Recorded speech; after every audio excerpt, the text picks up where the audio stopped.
Teachings of Lord Buddha, Humanity and Socialism, an Enlightening Tale. Light in the Darkness.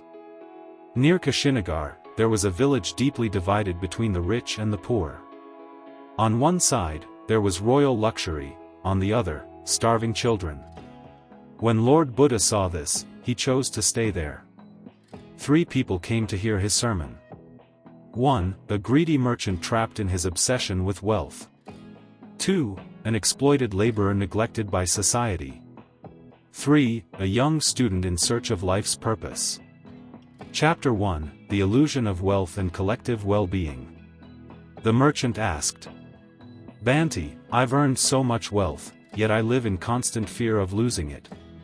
Why is that?" Buddha replied with a story. A farmer insisted on keeping his entire harvest to himself. The grain rotted away, and he gave none to others. One day, an earthquake destroyed his entire stockpile. When he turned to neighbors for help, no one came. A man who only hoards, ends up alone. Moral: wealth is a treasure of the community. The one who shares is the true owner. Socialism is built on cooperation, sharing, and compassion. The merchant was transformed. He built a communal grain bank in the village, ensuring food for anyone in need. Chapter 2. The Laborer's Rights and Compassion. The laborer cried out, "I sweat and toil, yet my children sleep hungry. Is this justice?" Buddha responded with a parable.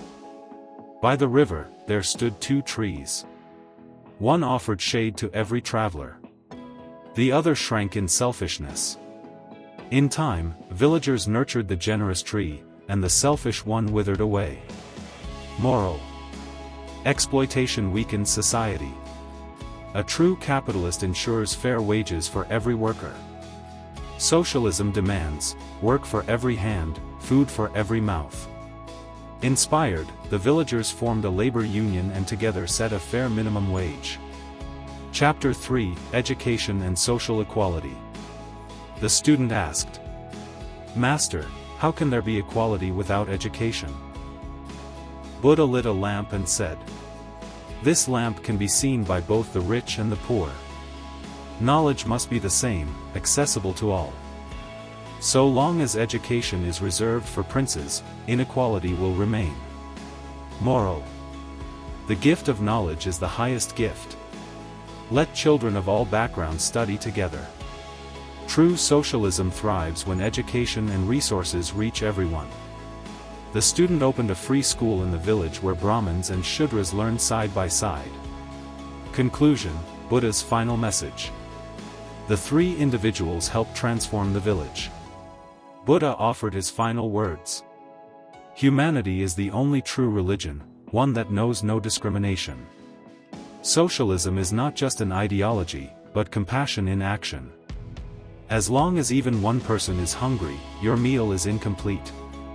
As long as one eye still weeps, your happiness is unfinished. The village was renamed Samtha Nagar, the town of equality, where every person took a vow. Together for all, progress for all, and trust in one another. Like, share, subscribe, and let your voice be heard in the comments.